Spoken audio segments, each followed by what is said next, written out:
കൃഷ്ണ, സർവം കൃഷ്ണാർപ്പണമസ്തു. മഞ്ജുളാലിന്റെ കഥ അറിയാം. മഞ്ജുള ഗുരുവായൂരപ്പന്റെ മഹാഭക്തയായിരുന്നു. ഓരോ ദിവസവും പുഷ്പങ്ങൾ ശേഖരിച്ച് മനോഹരമായ ഒരു മാല കിട്ടും. സന്ധ്യാസമയത്ത് ആ മാലയുമായി മഞ്ജുള ക്ഷേത്രത്തിലേക്ക് പോകും. പൂജാരി ആ മാല ഗുരുവായൂരപ്പൻ അണിയിക്കുമ്പോൾ അവളുടെ ഹൃദയം അത്യന്തം സന്തോഷവും തൃപ്തിയും കൊണ്ട് നിറയും. ദർശനം ചെയ്ത് ഭഗവാന്റെ മഹിമ പാടിയ ശേഷം മഞ്ജുള വീട്ടിലേക്ക് മടങ്ങും.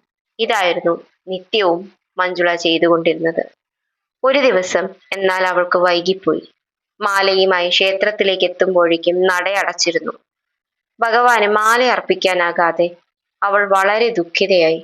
മന്ദഗതിയിൽ അവൾ ക്ഷേത്രത്തിനടുത്തുള്ള അരയാൽ മരത്തിന്റെ അടുക്കൽ ചെന്നു.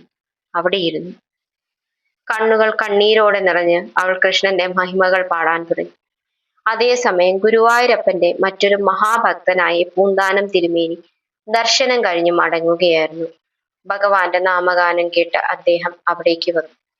മഞ്ജുള കരയുന്നത് കണ്ട് കാര്യം അന്വേഷിച്ചു. അവൾ തന്റെ നിത്യമാല സേവയെക്കുറിച്ചും ആ ദിവസം വൈകിയതിനാൽ നട അടച്ചു പോയതിനെക്കുറിച്ചും മാല അർപ്പിക്കാൻ കഴിയാത്തതിന്റെ സങ്കടത്തെക്കുറിച്ചും പറഞ്ഞു. മഞ്ജുളയുടെ ആഴമുള്ള നിർമ്മല ഭക്തി പൂന്താനം മനസ്സിലാക്കി. പുഞ്ചിരിയോടെ അദ്ദേഹം അവളോട് ദുഃഖിക്കേണ്ടതില്ല എന്ന് പറഞ്ഞു. അദ്ദേഹം പറഞ്ഞു, ഭഗവാൻ സർവവ്യാപിയാണ്, എല്ലായിടത്തുമുണ്ട്, എല്ലാത്തിലുമുണ്ട്.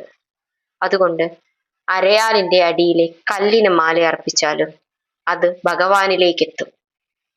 മഹാനായ കൃഷ്ണഭക്തന്റെ വാക്കുകൾ കേട്ട മഞ്ജുള ആ കല്ലിന് മാല അർപ്പിച്ച് വീട്ടിലേക്ക് മടങ്ങി. അടുത്ത ദിവസം പുലർച്ചെ മുഖ്യ പൂജാരി ക്ഷേത്ര നട തുറന്ന് ശ്രീകോവിലിൽ പ്രവേശിച്ചു. മുൻ ദിവസം ഭഗവാൻ അലങ്കരിച്ച മാലകൾ ഓരോന്നായി അഴിക്കാൻ തുടങ്ങി. എല്ലാം നീക്കം ചെയ്തെങ്കിലും ഒരു മാല മാത്രം അഴിക്കാൻ സാധിച്ചില്ല. എത്ര ശ്രമിച്ചിട്ടും ആ മാല വിഗ്രഹത്തിൽ തന്നെ പതിഞ്ഞു നിന്നു. പൂജാരിയും അവിടെ കൂടിയിരുന്ന ഭക്തജനങ്ങളും അത്ഭുതപ്പെട്ടു. അതിനിടയിൽ പൂന്താനം തിരുമേനി ക്ഷേത്രത്തിലെത്തി. പൂജാരി ആശയക്കുഴപ്പത്തിലായിരിക്കുന്നത് കണ്ട് അദ്ദേഹം കാര്യം ചോദിച്ചു.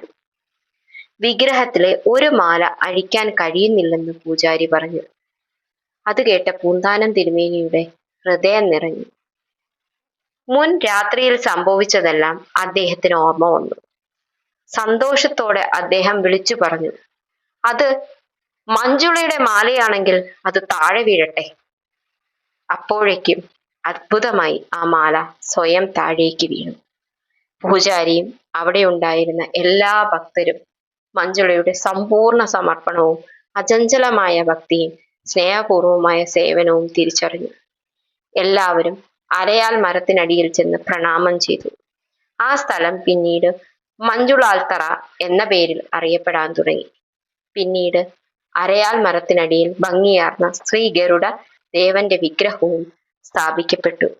ഇത് മഹാഭക്തയായ മഞ്ജുളയുടെ കഥ. സർവം കൃഷ്ണാർപ്പണമസ്തു. നന്ദി.